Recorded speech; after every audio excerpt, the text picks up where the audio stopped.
What's up, y'all? I actually did this a little bit earlier, but it was kind of a mess. And I had some internet issues, and, the dog was barking. It was just if you guys have been following the long live stream today, you've heard the dog howling away. There was construction earlier. It's just been a mess. So I thought I would just scrap it and redo, and here we are. So if I sound more tired and beleaguered than when you were watching the stream the first time, it is what it is. If you are watching the stream again, some of it will be repeat, but I added some stories. So hopefully it's not all the same. Though I do feel my voice slipping away because I have been streaming all day, trying to bring the hot content to y'all. Before we get started here, I would like to remind everyone that it is the best idea if you go to the YouTube to watch this. If you happen to be watching on the, or not watching, let me correct that. If you happen to be listening on the podcast services, it's definitely better to be listening and watching on the YouTube because you'll be able to see the articles that I am covering. I will do my best to read all the important parts that I cover, and I don't read the whole article for each piece that we cover. And I do include the articles in the show notes if you want to read them. So do with that what you will. But I think it is a more of a holistic experience if you get to get the visual part as well. That being said, let's pop into her. So, first thing we're going to start with here, this has been going around, I don't know, whatever, Twitter, my realm of Twitter, whatever that is. Yeah, we can put a bunch of dumb labels on it if we want to, like leftist Taiwan China Twitter or whatever. But anyway, it's probably not worthwhile. So here's the tweet. This is from Global Times, which is, as it says, state affiliated media in China. This is what the Global Times, one of the largest media networks in the world, backed by the CCP, says. Whole process people's democracy integrates process-oriented democracy with results-oriented democracy. Procedural democracy with substantive democracy. Direct democracy with indirect democracy. And people's democracy with the will of the state. White paper.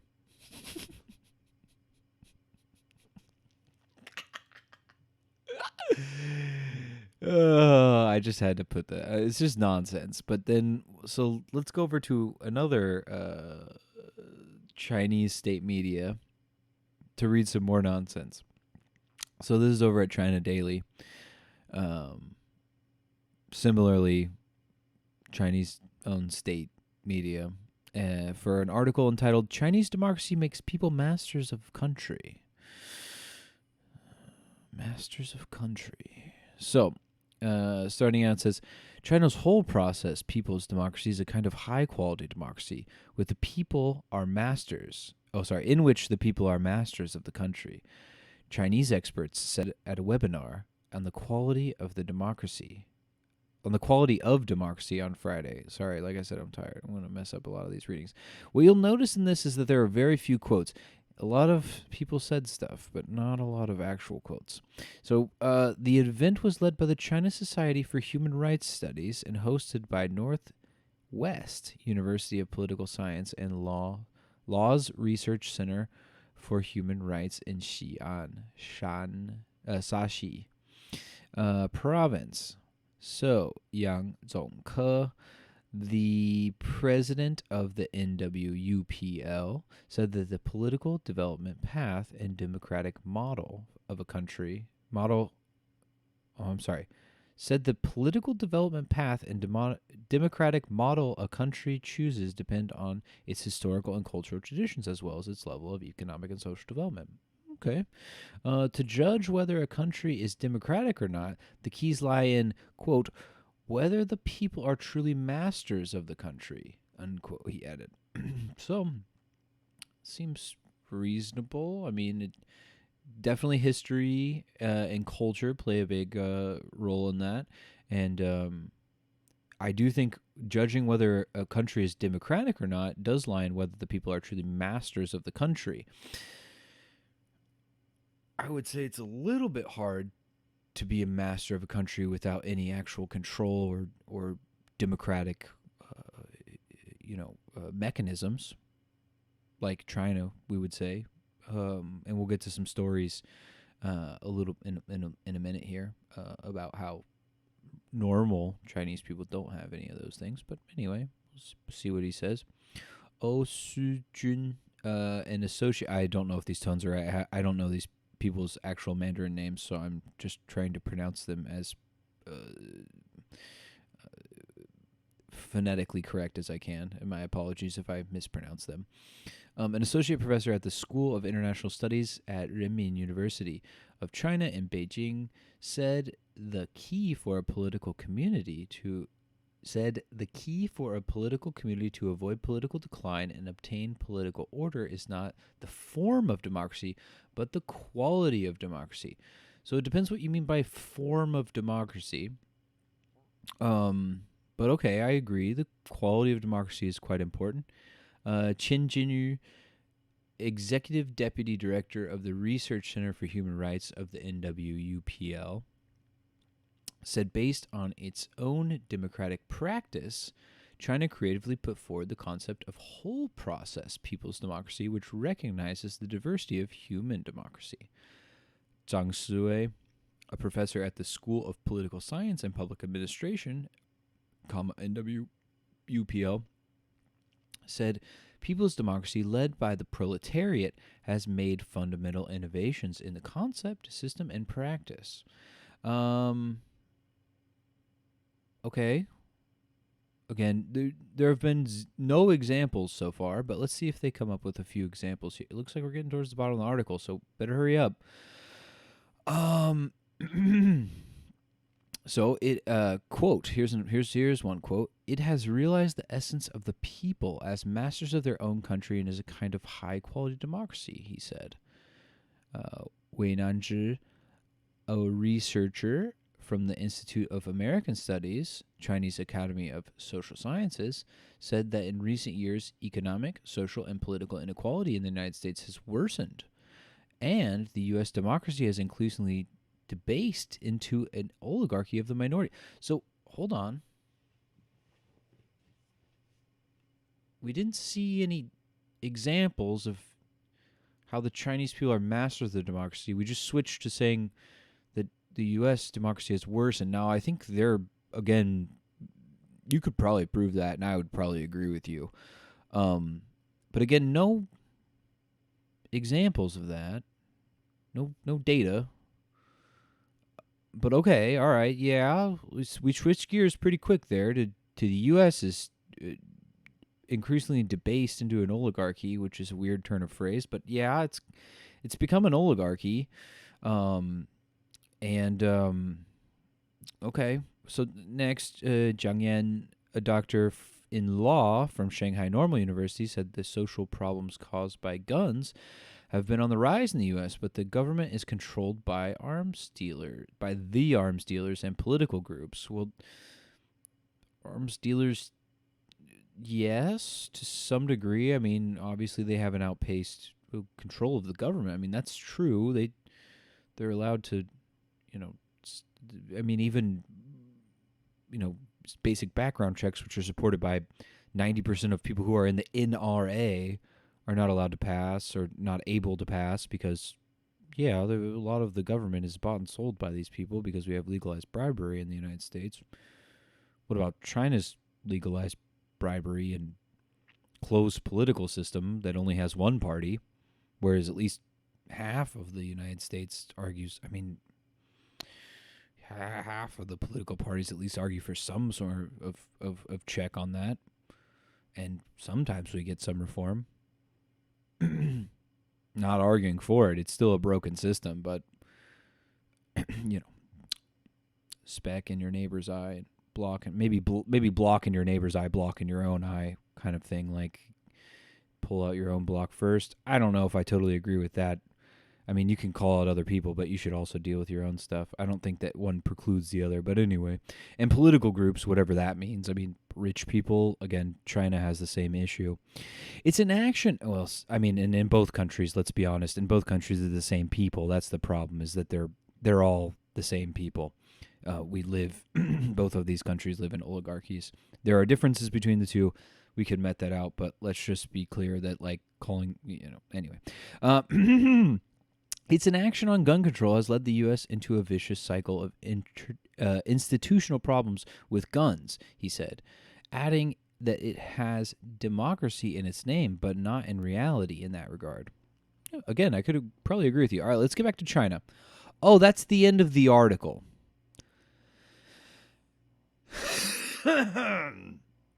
Okay. Well, that's it, folks. Wow.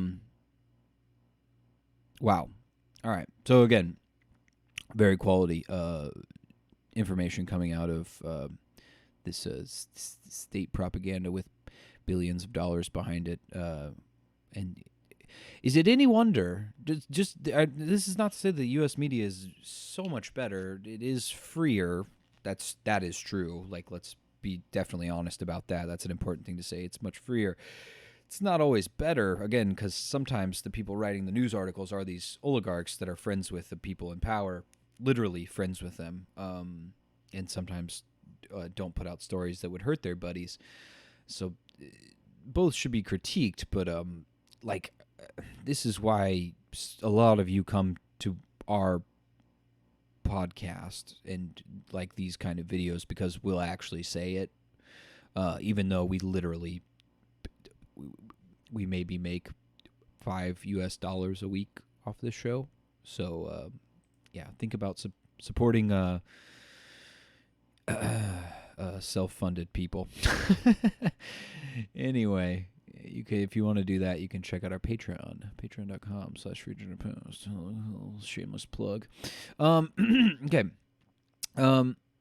This is an interesting thing. So, getting to more substantial news, we talked about the other day, or at least, I believe we talked about it on the pod, but I also talked about it a little bit on one of these updates, that the U.S. is actually going to launch kind of a small version of the Belt and Road Initiative. Quickly, if anyone doesn't know what the Belt and Road Initiative is, you should look it up. We've talked about it numerous times on here, so go check out our past videos. But basically what it is this investment in other countries, basically these loans, a lot of them very high interest loans that they're giving to these other countries. And in a lot of cases, the countries can't pay them back. And so China either keeps them in debt and lets them keep this infrastructure or whatever it is that they've helped build, and then kind of leverages it to get them to vote the same way they want to, or to continue to pay them for a long time. Or sometimes they'll default on the land that they've created, and there are allegations that they're going to try to turn these areas into Chinese-controlled sorts of zones inside these countries, potentially for to create military bases. So we'll see exactly what happens with all that, but a lot of countries are starting to pull out of these Belt and Road Initiative agreements because of how predatory they are. It's not that difficult to find people calling them,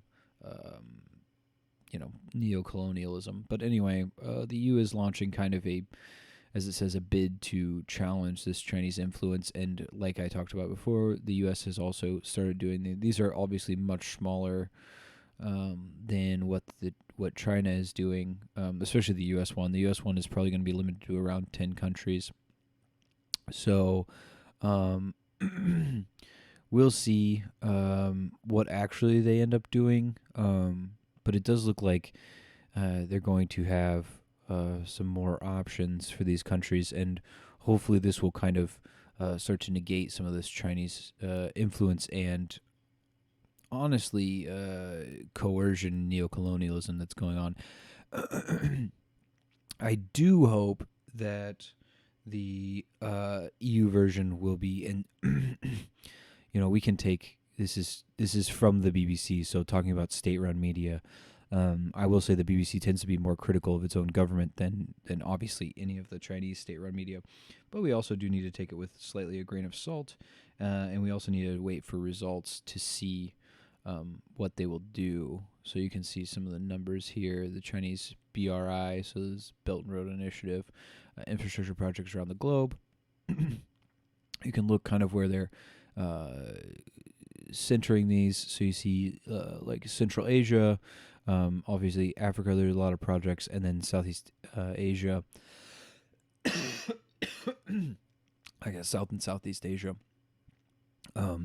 You can see it's much more than 3 billion pounds. This is 300 billion pounds, excuse me. So I guess it's possible.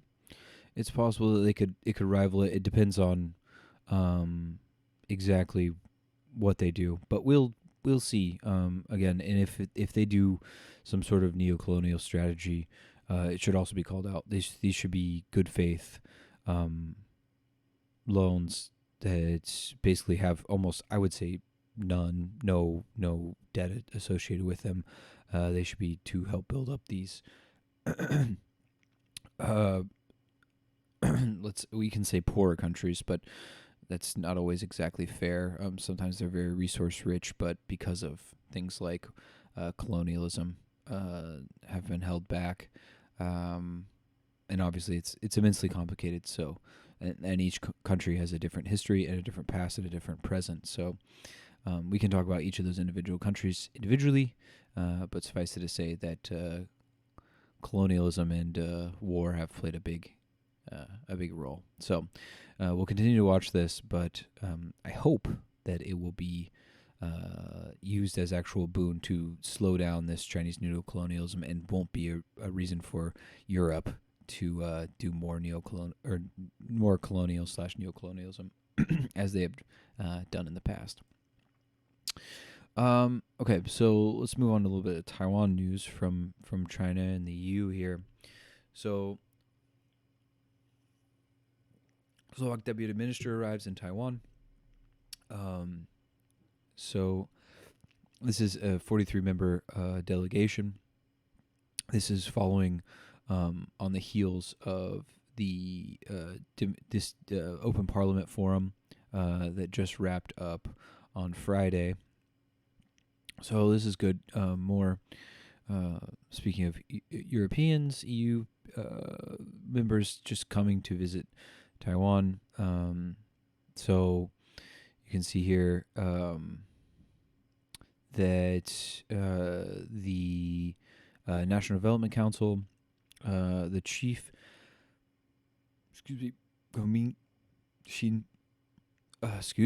who led a 66-member delegation to Slovakia in October,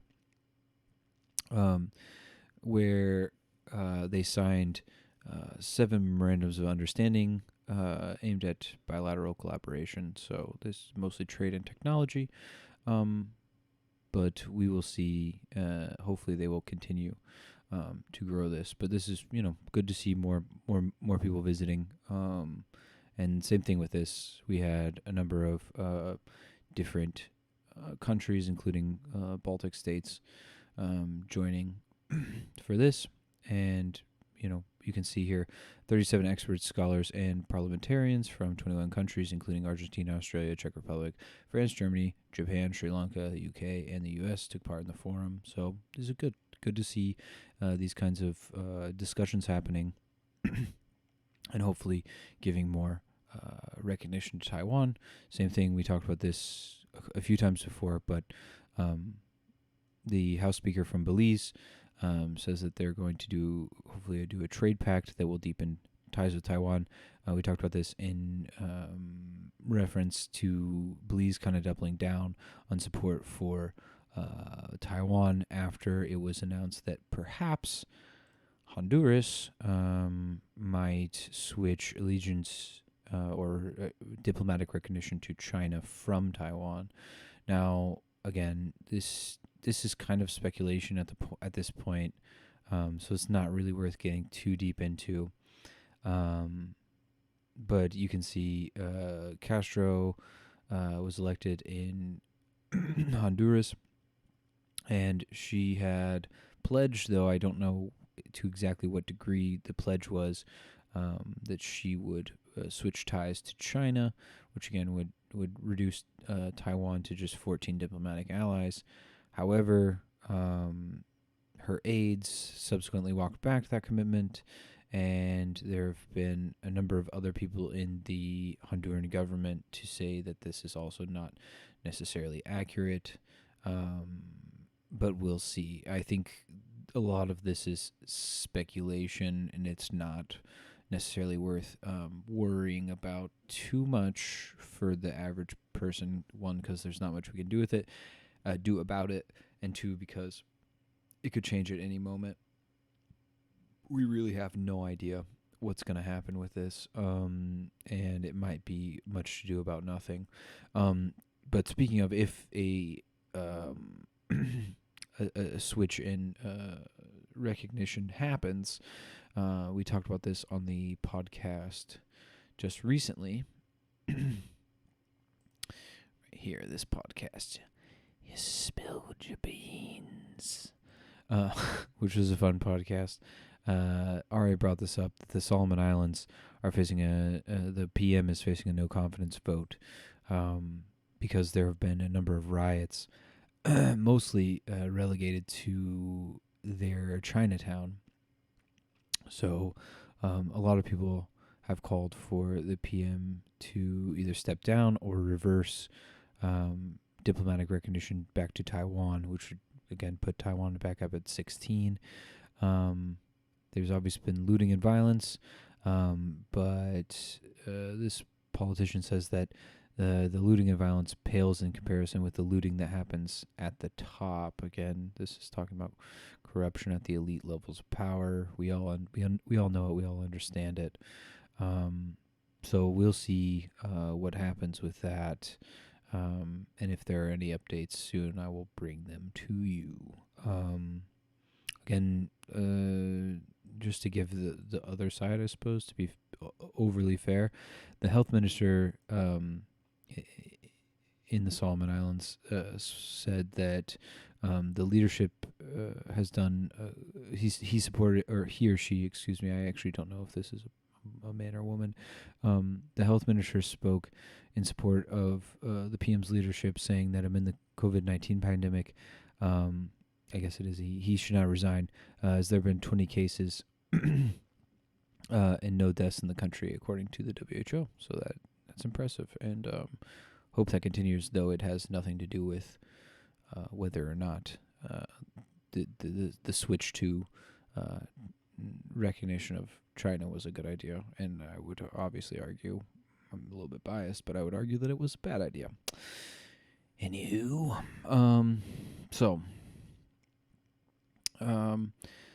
kind of switching gears back to China, talking about human rights.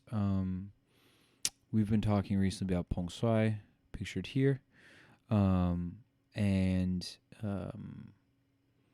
how her case has been developing, and recently, again, she's kind of gone back into the dark after the brief coming, dinner and things like that, where she had pictures of her taken, etc., etc. But there was a number of people arrested around the same time as her that haven't gotten as much coverage, so I figured I'd give them a little bit of, kind of try to signal boost them, because I think it's important. The three of them are Wang Jianbing, Huang Xueqin, Sophia Huang, and Fang Ran. So Wang Jianbing, it says, was he's visiting dying construction workers. Basically, these construction workers that had lung diseases because of the brutal conditions that they often work under. Huang Xueqin was a big Me Too advocate, and actually also outspoken, I wouldn't say proponent of what was happening in Hong Kong, the anti-extradition treaty protest, but certainly was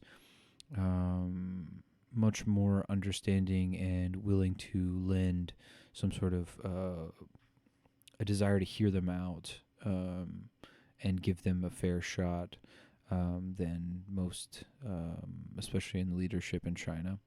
And then Fang Ran was wanting to empower factory workers in southern China, and all three of them have disappeared this year. So they've been basically put in this sort of secret detention that some call residential surveillance at a designated location, or RSDL. Basically, black sites. Okay, and the crazy part about it is how many people are estimated to be in there. So Safeguard Defenders estimates that 45,000 to 55,000 people have been subjected to RSDL since Xi Jinping became president in 2013. This includes as many as 15,000 in 2020 alone. So 15,000 people being put in a black site just last year. So, and who knows what the numbers really are and what they are this year. Obviously, 2020 was a pretty crazy year with end of 2019 and then 2020 with the COVID-19 pandemic breaking out in China. And to see that, you can look here at Zhang Zhan, who was in prison for reporting on the COVID-19 outbreak. And she's another one that people need to really pay attention to because she currently has failing health. She was given a 4-year term for, say it with me, folks, picking quarrels and provoking trouble, what most Chinese dissidents are locked up for, which is basically you hurt the fee-fees of the Chinese government, and so now you get to go to jail for up to 10 years or maybe just disappear. So she was arrested, like it says, after making a video criticizing the Chinese government's management of the COVID-19 outbreak, and she was accused of providing false information and stirring up negative feelings about the pandemic in Wuhan.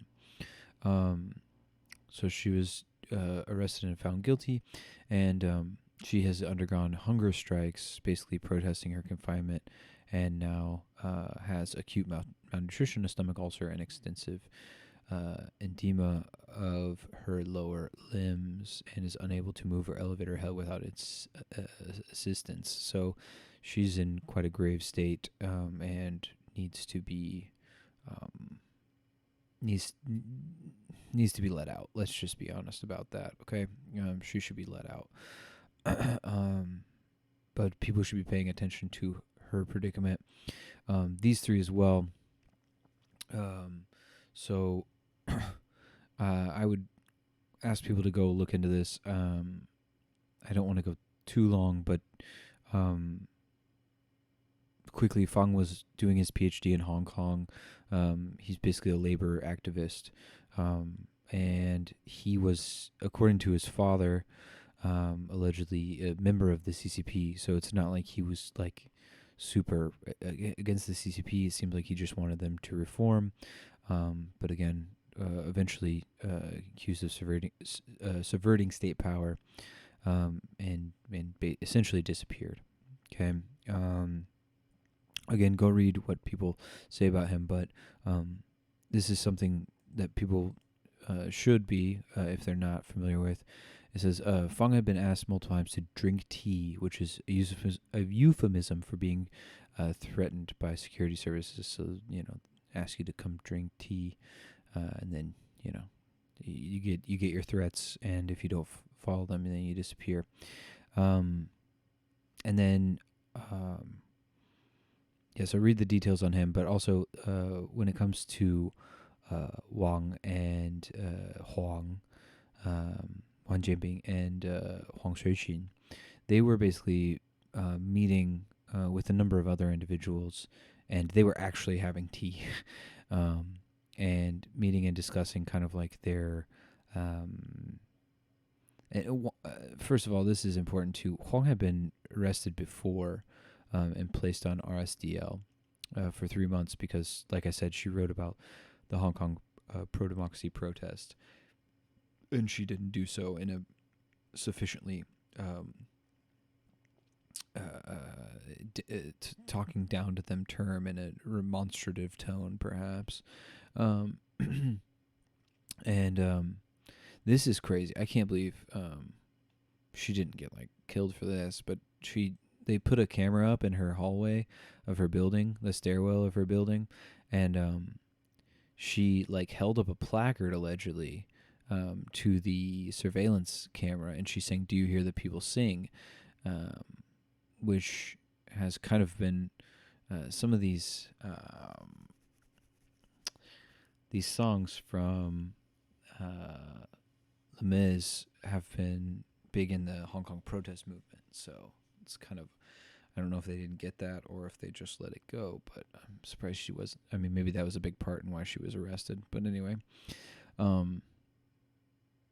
so she said that one day she went to read a protest poem in front of the camera and discovered it was gone, and she wrote online with the hashtag saying #resistance works. Unfortunately, she has been detained now. And then, like I said, Wang Jianbing was also detained, and like I also said, he was working with workers basically with occupational lung disease. A lot of them obviously poor and overlooked. So you just have these people who are basically looking out for the lowest in society, or people who are ignored by the government, and saying, why don't we care about these people, and getting thrown in black sites. So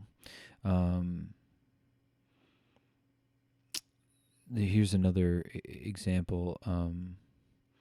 I believe this is he also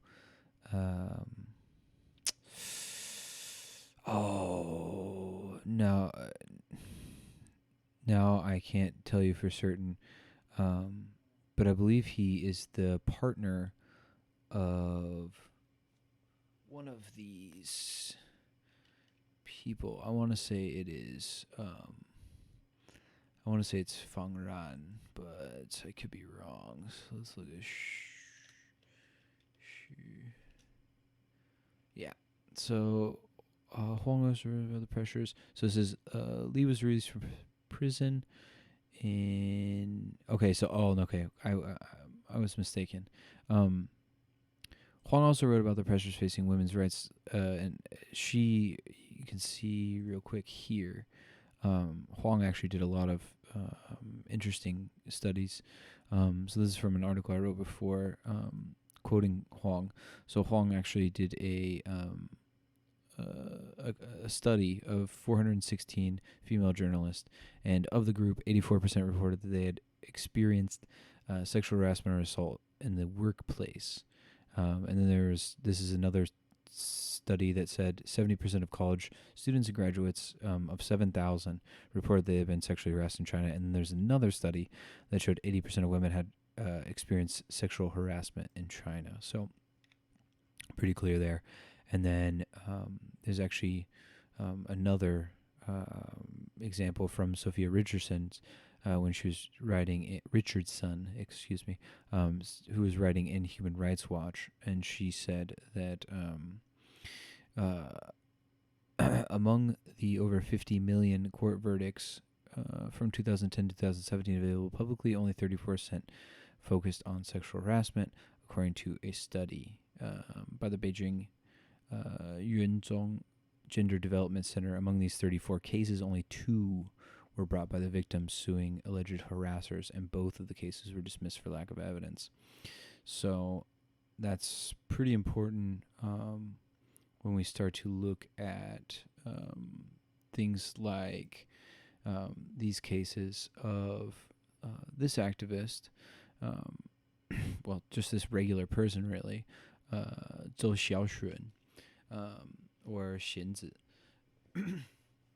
So she accused a TV host, one of a very, very prominent TV host in China, of basically sexually harassing her at work.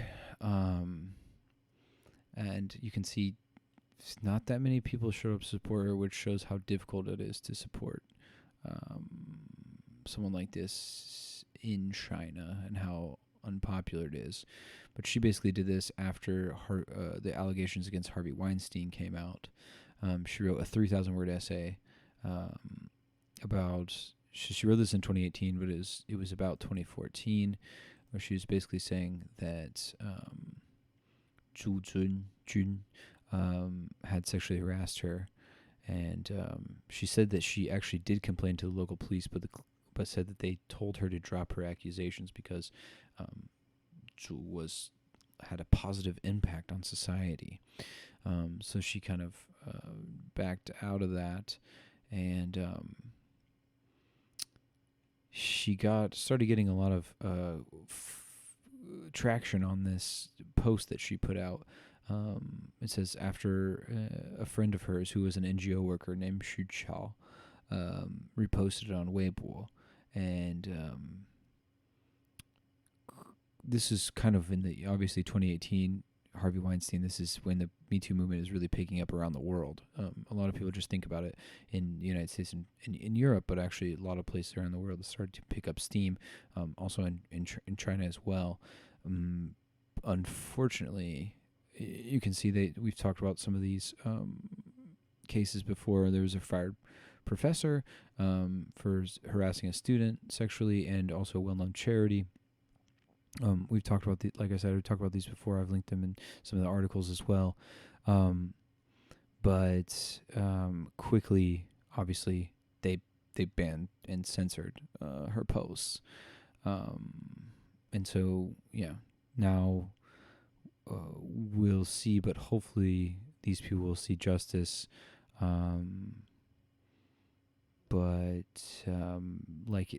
This is some important stuff to look at as well. So the article continues on here and says Chinese law bans workplace sexual misconduct, but until recently there has been no legal definition of what constitutes sexual harassment.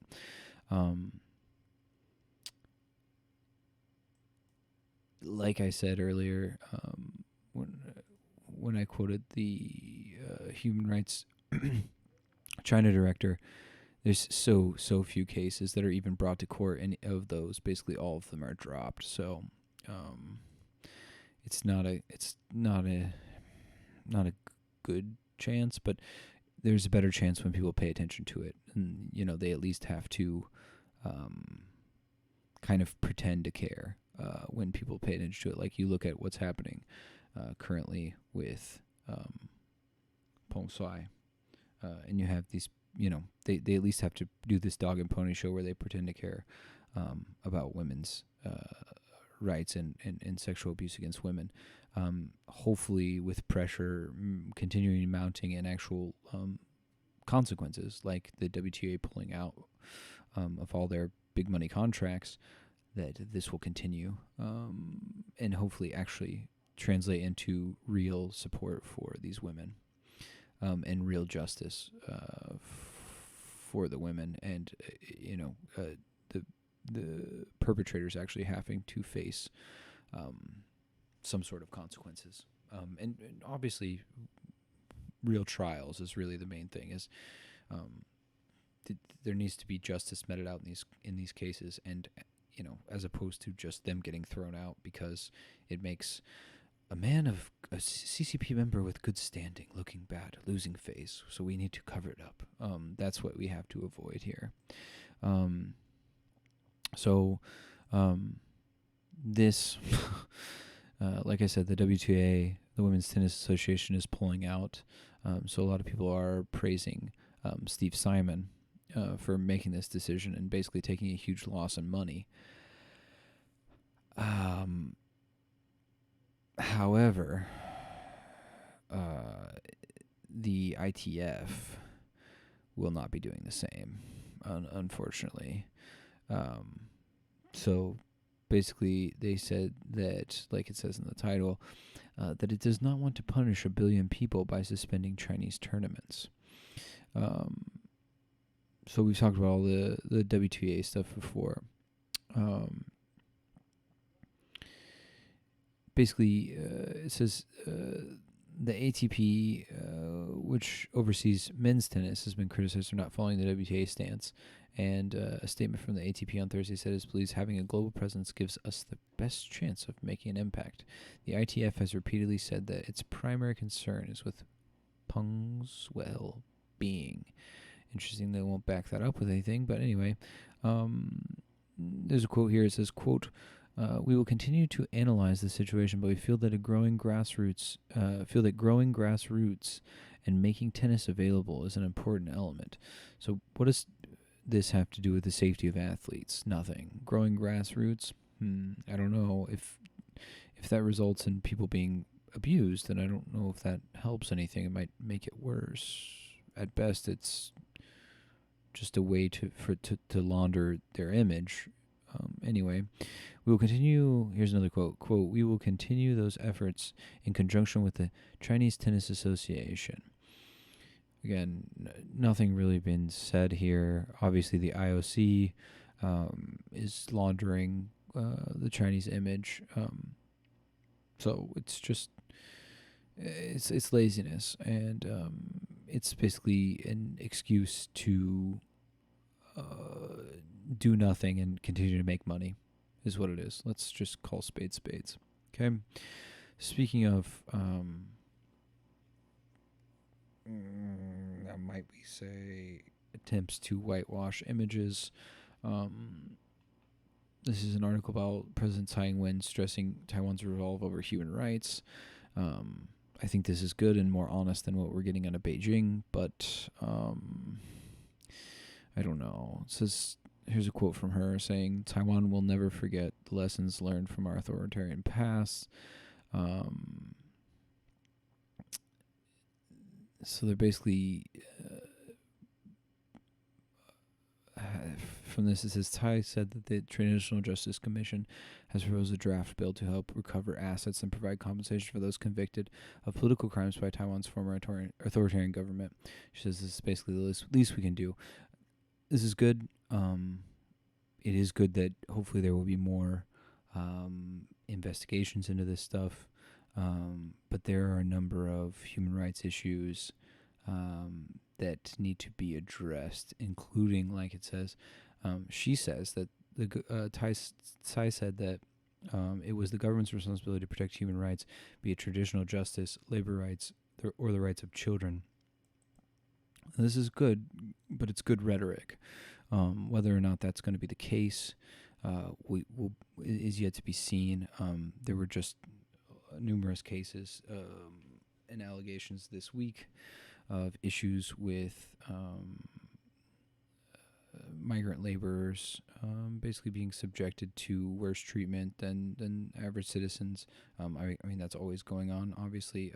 I talked about it recently of these migrant workers, some of them home laborers, basically being detained without cause, accused of running away from factories, even though they're home care workers, by police, and detained for hours, not allowed to use their cell phones, these types of things. So until those types of things are taken seriously, it's a bit hard to take these statements seriously. This is an interesting thing I saw, which is going to be somewhat related, is that there's an increasing number of second-generation students in Taiwan.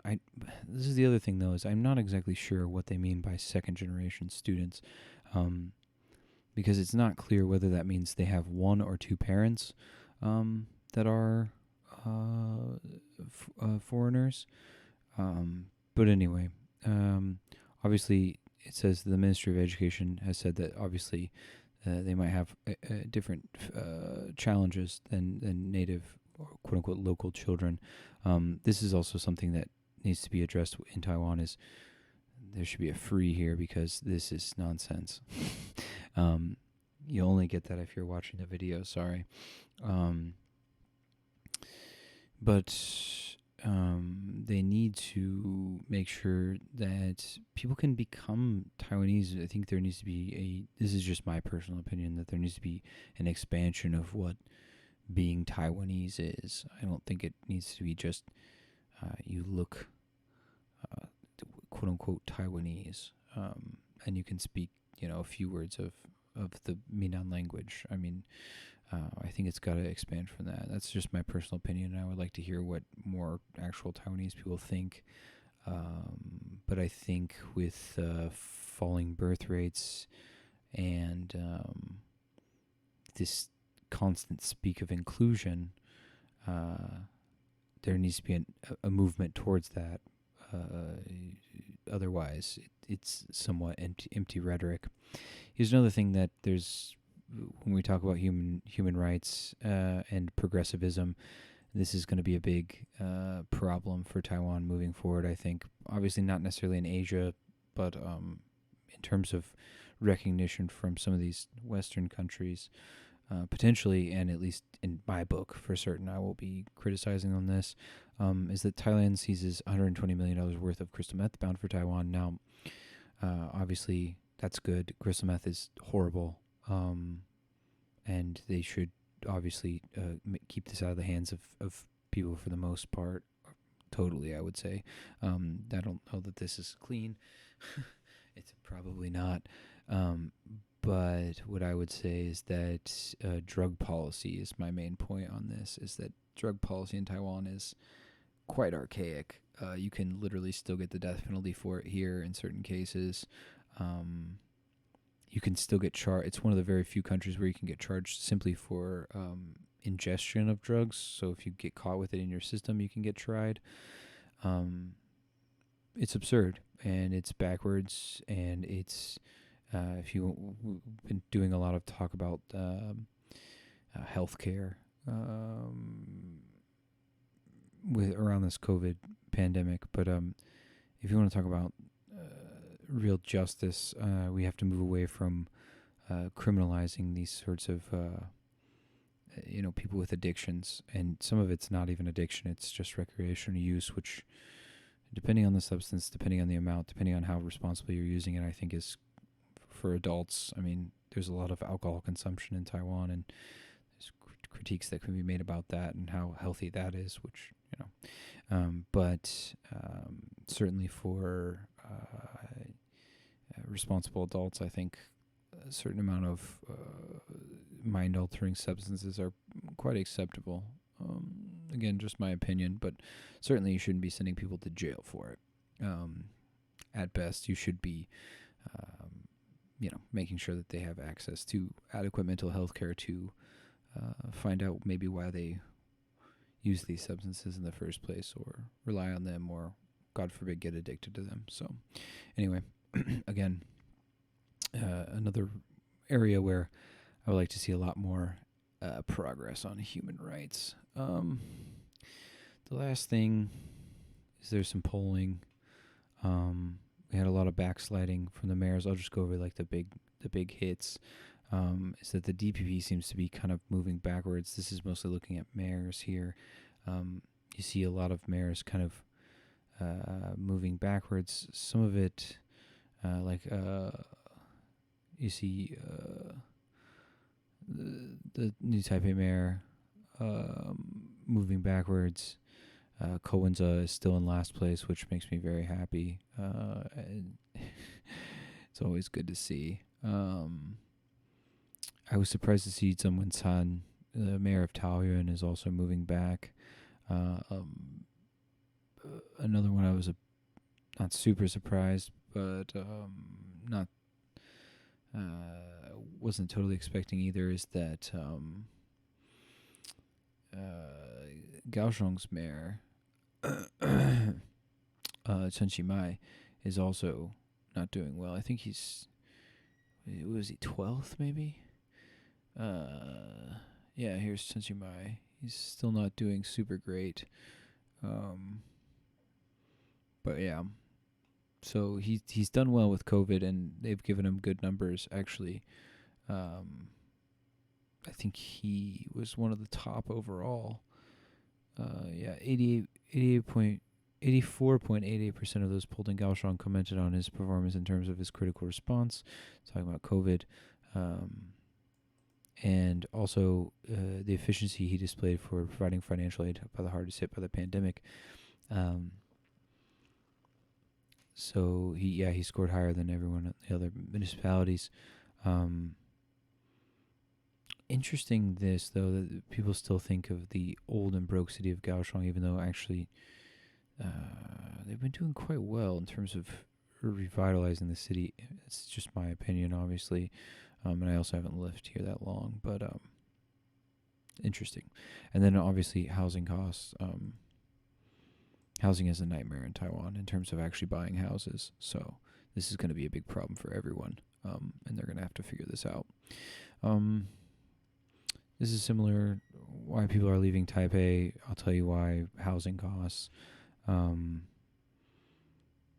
Yeah, that's just what it is. I won't go through all this, but I'll link it. And then lastly, just real quickly, I know I went over this quick, but we're going to talk about all this stuff, referendums and housing prices in the future. But there was an Mpp poll, and this is from, when did they do this poll?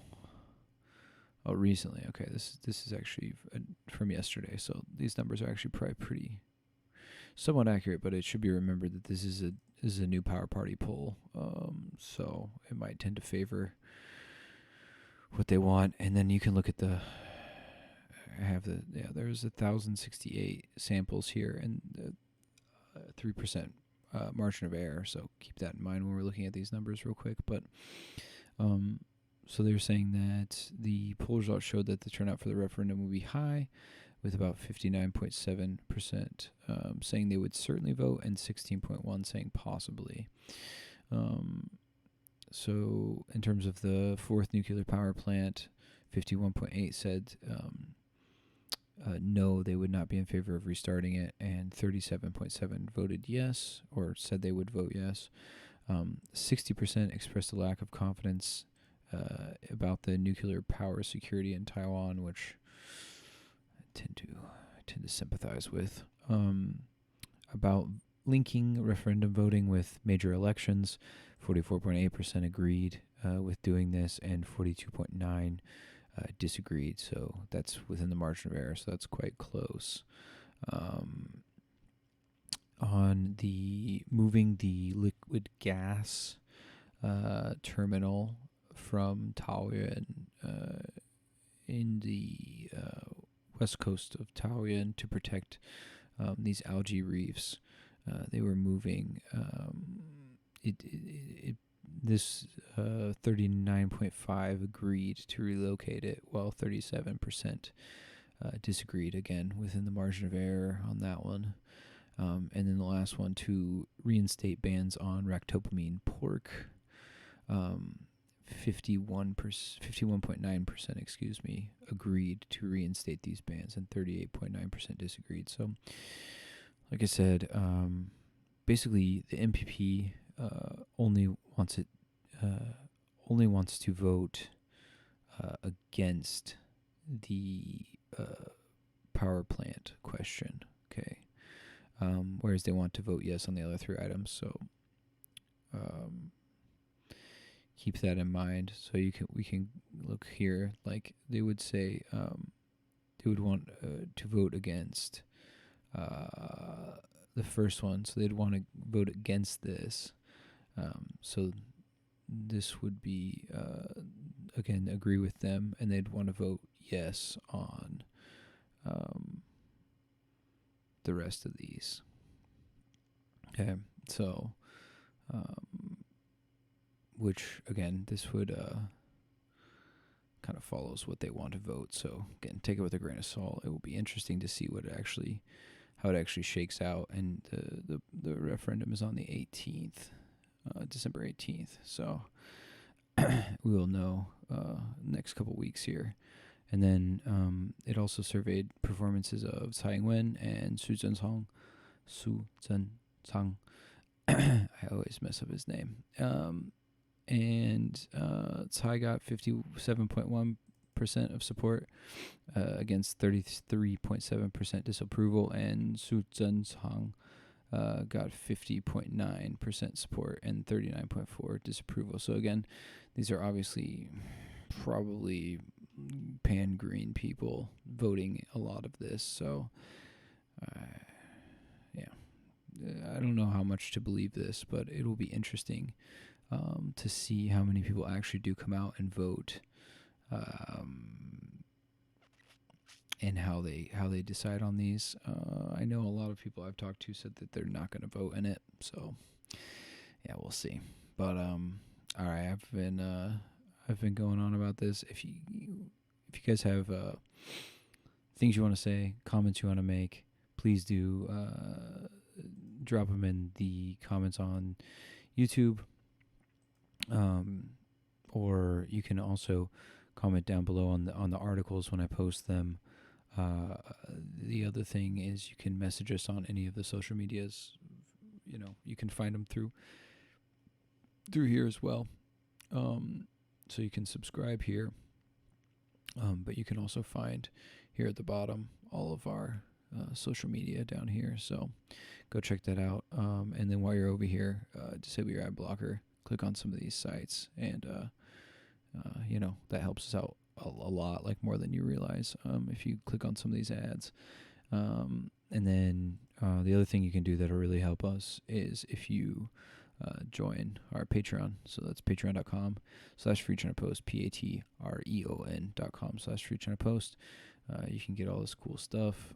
You can, as little as $3 a month helps us out a lot, and you get access to our Discord. You can come chat with us. You can cancel anytime. If I realize it's pretty tough financial times right now, which is part of the reason why we ask for these things, is because we're struggling a lot too. So, yeah, just do what you can. If you can't afford any of that, totally get it.